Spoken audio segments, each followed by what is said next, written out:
Hey,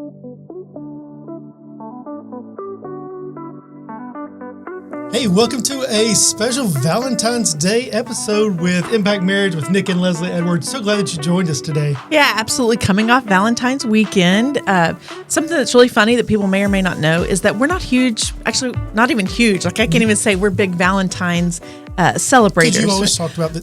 We've always said that Valentine's is for the suckers who don't love well 364 days of the year. It really makes me feel good. So it is. It's very interesting. But I was really surprised this week on social media, like reading through people just out of curiosity. And there were so many of our married friends that were like, hey, we're not big on Valentine's Day, not big on Valentine's Day. Very interesting. I thought that was very interesting. Okay, so as a teaser video, y'all tell us, put in the comments, are you a big Valentine's Day celebration? Do you do over-the-top things? Do you have traditions? Like I know there's some couples that they go to the same, like one of the people's on the, hey, we go to the same restaurant every year. And I was like, oh, that's neat, you know, if you have that tradition. So do you have any Valentine's traditions or do you have any things that you do special at Valentine's Day?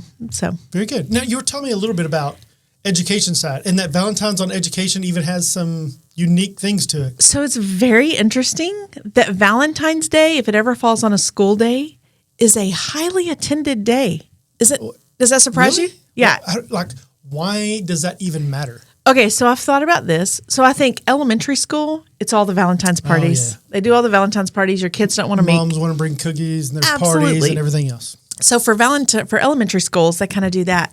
But I thought about it. I went and I was on a high school campus actually on Valentine's Day, and the amount of girls and guys that are walking around with the giant teddy bears and the giant candy and all the things, and everybody wearing their pink, and even like galentines, like is a thing. Like even friends give other friends. I didn't know that was a thing. I didn't know that was a thing either. Our teenage girls are like, hey, we have to buy our friends gifts. But you know what it made me think about, which was very interesting? Oh, so it was a bad day for education? No, it's a great day. But no one actually learned everything. I feel like, hey, you know, it's kind of crazy. Okay. All right, sorry, it's kind of busy. But just, it really made me realize that everybody wants to be wanted. Oh, that's so true. That's so and good. Everybody wants to be pursued. Like kids are coming to school to show off that I'm loved. To show off that I'm loved, but also like to get, hey, I appreciate you or I love like your friends. I just thought that was interesting, especially like the galentines and kind of the tradition that's kind of started. You hear that term a lot, is that it really does make you realize that everybody wants to be pursued, everybody wants to be wanted and desired. And it never goes away. No. So and whether it's third grade Valentine's Day party, you're a junior in high school and hoping that you get a gift and don't want to be left out, or you've been married for 20 years, you still want that. So it's interesting. Both of our older girls are dating people. Oh my gosh. Young love. All the guys are still alive. Don't all worry. the things. But it was interesting. You know, they got the giant teddy bears and the chocolate and the roses, which is great. It's great. It should. It's a lot of fun.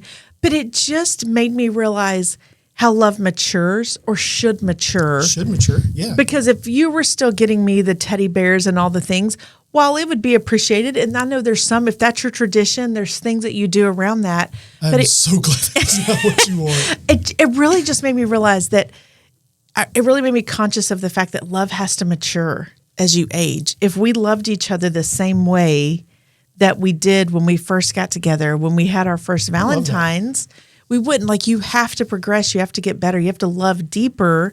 And it looks different, like showing your appreciation for somebody at our stage when we've been married 23 years, looks different than what it looks like for young love. And are you some things change and some things should mature, but there's still something valuable about this right here. The just connection. That small handheld. Yeah, absolutely. Can you appreciate the connection more? Like, how do the butterflies that you feel turn into this deep connection that you truly feel you are one with the person that you love, regardless of what it looks like that. So it's kind of what I processed this week. It was interesting, which is kind of one of the things that preempted us to do a special Valentine's episode to kind of step out of that. So today we're going to talk about 4 things. We're going to talk about 4 things. We're going to talk about the 90-10 rule. Well, you didn't tell them that this episode is about sex. Oh, you forgot to mention that part. Yeah. So Valentine's Day special, let's talk about sex, baby. Let's talk about all the good things. Go back to the 90s, 2000s, whatever that was. And so talk about all the things romance, all the things sex, all the things of connection. Yeah, that's exactly right. And we've been talking about faith and family and communication, and all those things really are part of 100%. How much you connect, the romance, the sex, all the things that are entwined with that. Absolutely. So the 90-10 rule. Yep. How often? It's a question we get asked all the time in this. How often should couples be having sex? More is the answer. But if better is always better, more is always better. Sex language. Yeah. And then what's allowed. What's allowed. Yeah, what's allowed. Absolutely. Which are all questions that we get asked a lot. We talk about a lot. Because the more you know, it really does help you to understand the other person. Yeah. One of the things before we kind of start on the episode is why communication is so important. And one of the things about talking about sex and going through that is you have to be vulnerable. Oh, yeah. And it requires such a high level of trust. And so you've got to start there with your partner. You have to be able to communicate. You have to be able to be vulnerable. You have to be able to trust. Yep. And you have to be able to talk about sex outside of the bedroom. And you have to be able to talk about sex outside of sex and just... So good. And I think you're right. Having romance talks, having sex talks, having conversations at dinner or at different times other than outside the bedroom is so healthy. Yeah. But feels so weird. It does until you get used to it. Yeah. It's kind of like anything that's new. You're like, but I think that's one of the things that we try to be very intentional about is flirting with each other through text messages. It's okay to do that. And that's one of the things that holds us accountable for making sure that we're connected is, hey, flirting, but I'll be over there. Hey, I was looking at your butt. And, just flirting with each other. No. Well, I was looking at your butt too. That might be true. But you texting me things like that and just flirting with each other and keeping that connection part of it. So, which really leads into the 90-10 rule. Yeah. So the 90-10 rule is that if your sex life is good, it is only about 10% of your marriage. Mm-hmm. Everything else fills your marriage with all the things. And if your sex life is good, it is only 10%. It's just one part of a good, healthy marriage. But if your sex life is lacking, if your sex life is struggling, if it's really a problem, it's 90% of your problems. Yeah. That's when couples really seek help. You see it when their sex life starts to struggle. Hopefully. But that is kind of, I think they see that as the first thing that's wrong in their marriage. Oh gosh, but really what it does is it points to their communication, their connection, that you're not supposed to be roommates. Oh, and it breaks my heart when couples have roommates. And if you're not intentional about it, it's so easy to drift that direction. If you're doing those things and making sure that you communicate. So, I've done a lot of marriage counseling through the years, and I've met with people who their sex life is great, and maybe even they're struggling because they feel like we're almost consumed with our sex life, and they're a little bit of fear there. And then I've met with people that almost look like they should be on GQ magazine, and 100%. They both just look very attractive according to the world. Yes. And their sex life is really lacking. People who hadn't had sex 5 times in 5 years, or they hadn't had sex in 3, 4, 5, 6 months. And they begin living in roommates. Right. And you lose the connection. The two become one, and you're missing what is really needed in marriage. Yeah. It's not, you can't great sex your way into a great marriage. But you can't have a great marriage without great sex. That's exactly what I was going to say. Absolutely. That's and good. Being that and having just that conversation about it, it gets to be the great thing that adds to your marriage, but it's going to point to a lot of the things that are wrong in your marriage if you're struggling in that. So why do you think marriages struggle with sex? And a little bit of frequency, that's kind of the next question. But why do you think they struggle with sex or frequency of sex before we even answer that question? Yeah. So I think there's several things. I think one, they don't know how to communicate their wants and needs in terms of sex. I think there is the tendency for couples to get distracted. There's so much going on. It's busy. It's tired. Going to band practice and all these different things. Absolutely. And it's just tired. And some of it is just selfishness that creeps up. I want my ways to be met more than your ways to be met. And I'm not having sex with you if you're not doing this. So we've talked about this. And so women kind of weaponize this in one way. And we can potentially. Talk about, they go, well, if you did the dishes, we'd have sex tonight. And if you mop the floor, we'd have sex tonight. But then guys do the dishes or mop the floor and it doesn't lead to sex. And so it's this, you gave me an expectation and then that expectation's not met. And then it leads to this frustration going, well, I don't know what I'm supposed to do. How do I know what I'm supposed to do? And you're going, well, why don't you just know? Well, one of the things we always talk about in marriage and marriage counseling is you're really dumb. I mean, not just you, but you are really dumb in this. And people in general. We are really dumb at reading minds. Yes. But you don't have that ability. So if you give me an expectation and I try to meet that expectation and then it doesn't work, then I'm confused, which leads to frustration. It does. And the other thing, it's not a formula. There's nothing that's a formula. And I think that's so hard for people to understand sometimes. Because in the same sense, from a woman's standpoint, I don't want I did the dishes, so we have to have sex tonight. Because then it feels like you weren't doing it to love me, to show me. And so I think there's part of this that goes back and forth, that it's weaponized on both sides, because I'm going to do the chore so that you'll have sex with me. But to me, that's the 90-10. You're not focusing on the 10% of it that is us being connected and us being together. And I think it's the attack of the enemy. Yeah, you know what I just realized? Neither one of us have our wedding rings on. I know. It was cold outside and we both took our wedding rings on. That just feels weird. It feels very weird. Podcast without our rings. Yes. Sorry, my ADD got a hold of me there. That's really how our communication works. If you want to see, welcome to the inside of squirrels. So, but I think that's what it is that it gets weaponized in both realms of it. And people forget to see that it's a connection together. And I think it goes back to that communication piece, because really, I think what a husband and a wife are saying in that is we're not meeting each other's needs outside of the room. And I can think tell me how. Help me to get there. Help me to know what you need. But it's not just a formula. And I think that's what gets caught in all of that is do the dishes, then we have sex. But it's about a feeling of it. And you have to process through that and work through and really communicate. Because this is what we said. We're not going to fight about the dishes, because the dishes is not what your real issue is. That's right. And you can say, do the dishes. I need you to help around the house. I need you to do that. But it's not about the act of doing the dishes. It's about how you're communicating. I respect what you bring to the house. Let me help. Let us be one in everything that we're doing, which is why couples get stuck on that. Here's what I would tell ladies. Ladies, if you say that, don't assume we're just doing it just to get sex. We just don't know how to serve you. And when you've told us how to serve you and how to love you, we think we're doing that to serve you and love you. And then the opposite can go, well, you just did it because I told you so. I know, but I didn't know before. So I did what I thought would be an act of service. So then if it's not an act of service, I don't know how to respond next. So do better in communicating, ladies, and men, do the dishes more than just that one time. Right. Yeah. I think it's on both parts of it. Yeah. So this is the 90-10 rule, that if your marriage is struggling, your sex is probably struggling. Yeah, absolutely. And it's probably 90% of your problems because you're lacking communication, some type of foundation, some type of underlying issues. So then the question comes up, how often? How often? We get that asked almost every marriage night when we open it up and say, better, so more is always better. More is always more. And this is something that was very interesting to us that we'll just kind of own when we were doing that, is that we'll get to it. We have like an actual answer that we say.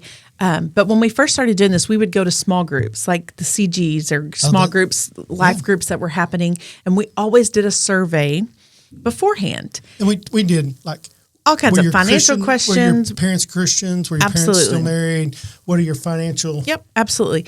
And one of the questions we asked on there is, how often do you expect? Remind me what the questions were. How often do you want to have sex? How many times do you actually expect to have sex? Because those are two different answers, right? Absolutely different. How many times a week you want to have sex versus how many times you realistically expect. So I always do this in premarital too. Yeah. And I think the highest number I've ever had was 17. How many times a week do you want to have sex? And someone put 17, and I went, "Oh, wow, and that's impressive." That's an impressive number. That's an impressive number. They were young. Hey, go for it. If you can get 17 in a week, more power to you, right? So how often do you want, and how? And we just put on there 0 to 7, right? Because there were 7 days in a week. 1 to 7. 1 to 7. Yeah, 1 to 7, because there were 7 days in a week. And over and over and over, everybody was putting 7, 7, 7, 7. Like, I'm sorry, 1. I'm sorry, 1. They were putting 1. They Like only expected to have one. one time a week. They only wanted one time a week. They only expected one time a week. So we started asking more. And so I kept going. And finally, I had a friend that we were walking buddies, and we did this. And she finally opened and she said, Leslie, do you know that I haven't had sex in 3 months? And I was like, 3 months? Really? So we couldn't put 0 on the survey. So that's what she said. So all I could put was 1. And I was like, wow, that was something that we had started as a priority in our marriage. And if you want to know what our answer is, you want us to tell you what the answer is?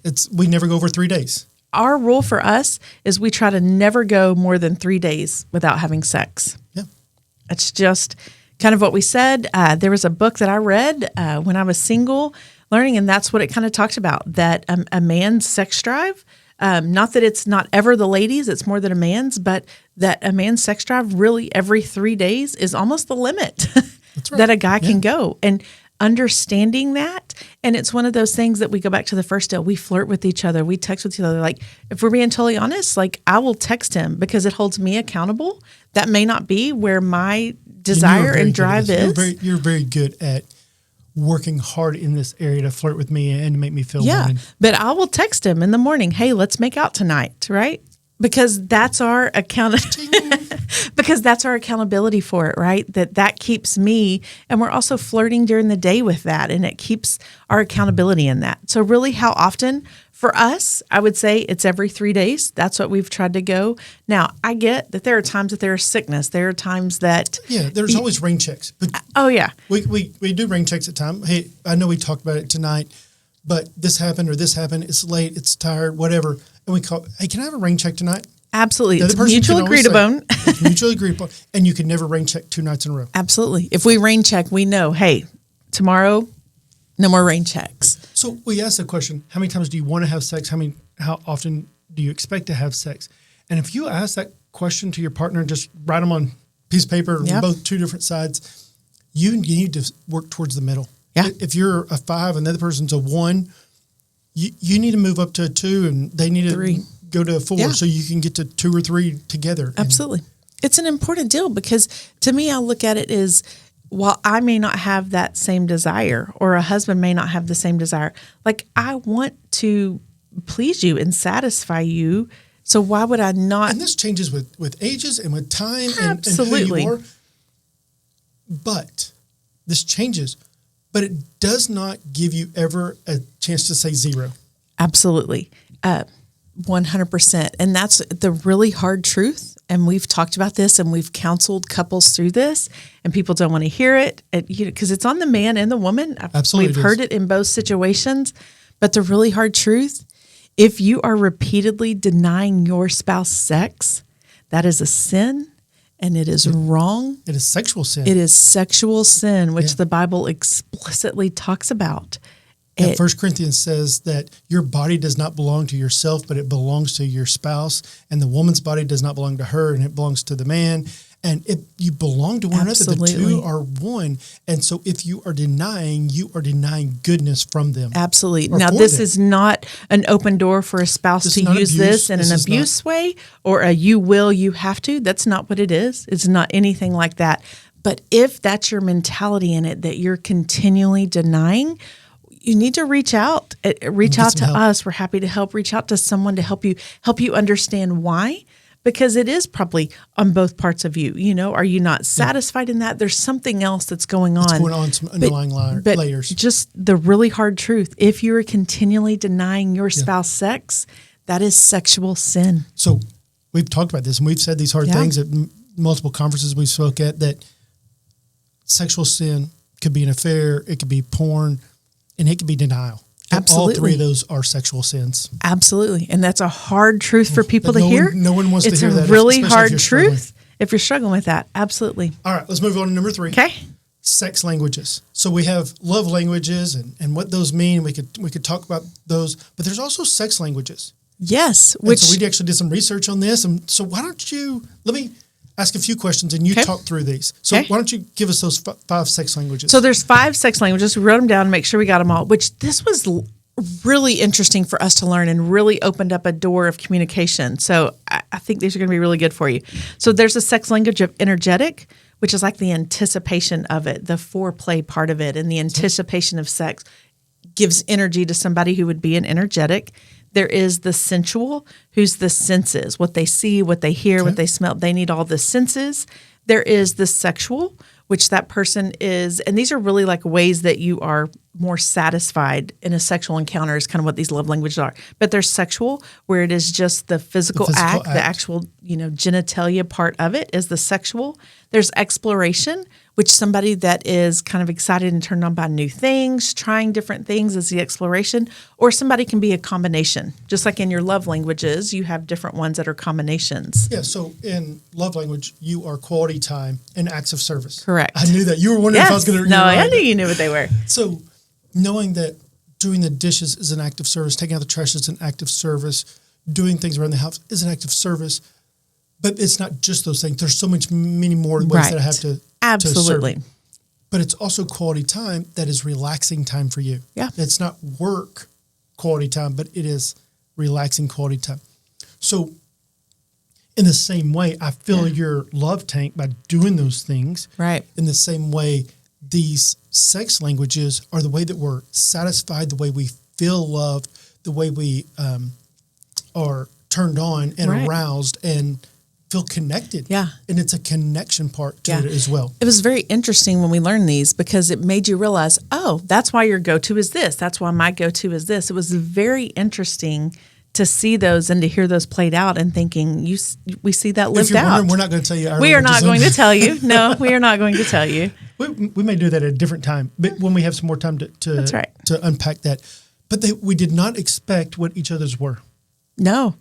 We really didn't. If it were just to answer, hey, what do you think these are? We really didn't understand this part of it until a couple of years ago. Right. And so as we got into and started teaching on this more, just the need to understand what their needs are, how they feel connected, how they feel. An act of service is the same as encouraging words. Absolutely. And so, which leads to the satisfaction of it, because at the end of the day, your sex life is about being mutually satisfied. Absolutely. And understanding those for us, which is why we made sure we wanted to add it to this part of the podcast, is that it was a very enlightening for us to understand that. It makes you realize, oh, this is how, just like acts of service, you are a physical touch person. So if I'm sitting there, I'm going to lay my hand on you because you feel loved in that. That is more... words of encouragement. Yes. Touch me and touch me again. That's correct. Yes. But just understanding that really led to me being able to show you love and for you to feel love. Like understanding these in the same way allows you to understand your partner's satisfaction and how they feel. It was really enjoyable for us to learn that about each other and led to some great conversations. Okay. So 90-10 rule, how often, sex language, and then what's allowed. What's allowed. So I'm going to stop here. If you have questions and you want some resources on these things, we have a list of resources. Feel free to email us, info@impact320.org. We'll send you these resources, and we're going to continue to put those out more Absolutely. and more. Yeah, absolutely. All right. So what's allowed? What's allowed? I think you have a great answer for this because this always gets asked. And I think if we're being totally honest, I think Christian churches have done a really bad job. To narrow it down and not say anything at all. Because you had two things that you knew about sex. I will be totally honest. When I grew up, there were two things you knew about sex. Okay, what were you those? Don't have it before marriage, and porn is bad. Like those were the two. There was no positive. Even sex was bad. Sex Absolutely. wasn't even good. Sex was no bad. one talked about it. It was only to procreate. What a horrible. No, right? And that's not what God intended. That was a gift that God gave us. Absolutely. And so what's allowed? First answer is, I'm not telling you that. That is true. I'm not going to tell you what is allowed. Absolutely. What I'm going to tell you is that it has to be mutually decided upon. Absolutely. And anything that is mutually decided upon and mutually good for your pleasure within these sex languages and within your own marriage bed, go for it. Explore. Figure out what is good and pleasurable and good for your marriage. Figure out what is better. But what's not allowed? Yeah. It's more about what's not allowed in terms of what's allowed. Yeah, there are no boundaries except no one else. Correct. No one else is allowed in the marriage bed. Absolutely. And no porn. Yeah. And other than that, go figure out. So you go, what's allowed? I don't know. I'm not even going there. I'm not going to try to make an answer. But go explore. Go all the way to the fences. Figure out what that is. And go enjoy the love of your youth is what Proverbs says. Yeah.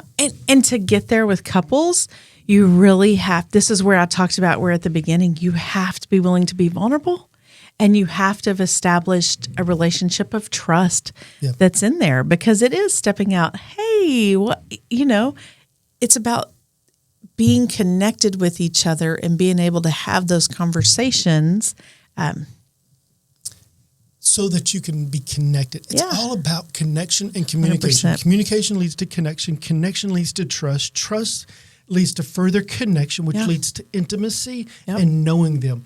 See, the more we know God, the more we are connected to God, the more we trust God, the more we take steps of faith to believe God. And in the same way in our marriage, the more we communicate, the more we connect, the more we have this intimacy, the more we have faith and belief and trust that we don't live in fear and doubt in our marriage, but we live in the goodness and the faithfulness of God, the goodness and faithfulness of our marriage. That's good. That's really good. And so that's what we want you to know. Yeah. Go be connected to your spouse. Go explore all of it. Go after all of it. Move past teenage love. Move past honeymoon love and create a level of intimacy and trust that you are giving to your spouse, that you are giving to each other. Yeah, absolutely. And that it is mutual, that the more I love you and the more you respect me and the more I love you and the more you respect me, that it continues to build this cycle of great strength. Yeah. That sex really becomes just 10% of marriage. It becomes a good last 10%. Right. It's not the foundation. Yeah. And if you're struggling in that, don't let your pride get in the way of asking for help. Please don't. I know it seems hard, but it's the most important thing you would do if you're struggling in this area, because it's not just this area that you're struggling in that. There are other things. And when you fix those other things, it is amazing how much it will improve. Yeah. The last thing I would tell you is if you're struggling in your sex life, figure out a way to have sex tonight. Yeah. Initiate.